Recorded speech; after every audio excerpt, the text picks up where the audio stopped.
राष्ट्रपति का चुनाव होने वाला है। ऐसे में दो बड़े उम्मीदवार चुनावी मैदान में उतरे हैं। एक तरफ द्रौपदी मुर्मू की बात की जाए जो कि एनडीए की तरफ से उतारी गई है, तो वहीं दूसरी तरफ यशवंत सिन्हा भी चुनावी मैदान में है। बहरहाल इस कड़ी में क्या चल रहा है इसको लेकर ज़्यादा बातचीत करते हैं राष्ट्रीय महासचिव तरुण चुग से, जो कि इस वक्त मेरे साथ मौजूद भी है। तरुण जी, पूरे देश का भ्रमण आप लोग करके आ रहे हैं और ऐसे में देखा जाए तो राष्ट्रपति के उम्मीदवार के लिए द्रौपदी मुर्मू भी सबसे मुलाकात कर रही है। लेकिन अब ओम प्रकाश राजभर जी के सुर बदल गए हैं। वो कहते हैं कि अब हम जो है सपा का समर्थन देंगे, यानी कि यशवंत सिन्हा का समर्थन देंगे। ऐसा कि मेरे देश के सभी राजनीतिक दलों से और लेजिस्लेटिव से निवेदन है, पहली बार एक शेड्यूल्ड ट्राइब बेटी को राष्ट्रपति बनने के लिए उम्मीदवार बनाया गया, एक संघर्षशील बेटी को बनाया गया।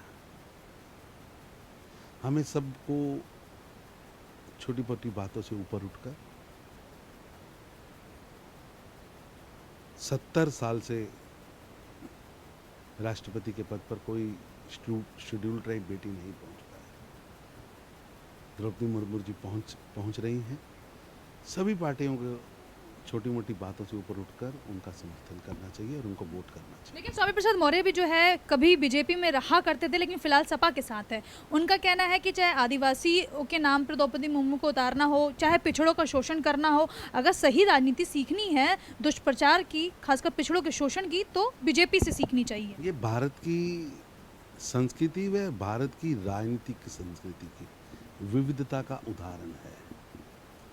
देश के आम नागरिक के आगे बढ़ने का उदाहरण है। देश की एक वनवासी क्षेत्र की बेटी के आगे बढ़ने की गाथा है। ये इतिहास लिखा जा रहा है। हमें सबको मिलकर इस इतिहास लिखने के क्रम में मिलकर कदम बढ़ाना होगा। आप लोग बूथ, जिला, मंडल, कस्बा, गांव, तमाम जगहों की बातें करते हैं, सबका साथ सबका विकास की बातें करते हैं। आज खुद जेपी नड्डा जी जो है सभी मोर्चों की एक बैठक करने जा रहे हैं। आप उस मीटिंग में भी मौजूद रहेंगे। क्या रूपरेखा रहेगी, क्या रणनीति रहेगी, क्योंकि 2024 के चुनाव अब नज़दीक भी है। ऐसा कि आपको पता होगा कहाँ बैठक है, मेरी तो जानकारी नहीं है कि मोर्चों की बैठक चल रही है। चलिए अगले सवाल पर मैं आती हूँ। अशोक स्तंभ को लेकर बातचीत चल रही है कि अलग अलग तरीके के बयानबाजियाँ हो रही है। खासकर अब मैं बात करूँ तो AIM की तरफ से भी बड़ा बयान सामने आया है। ऐसा है कि बेवजह बयान दिया जा रहा। ठीक है, स्पीकर एक सदन चलाने के लिए और सदन के चेयरमैन होते हैं, लेकिन प्रधानमंत्री लोकसभा का नेता होता है। लोकसभा का नेता देश का नेता होता है। देश की सबसे बड़ी पंचायत का नेता नरेंद्र मोदी जी है। तो ऐसी छोटे हरकतें करना, ऐसे बयान देना भ्रम पैदा करने वाला है। देश में भ्रम पैदा नहीं करना चाहिए।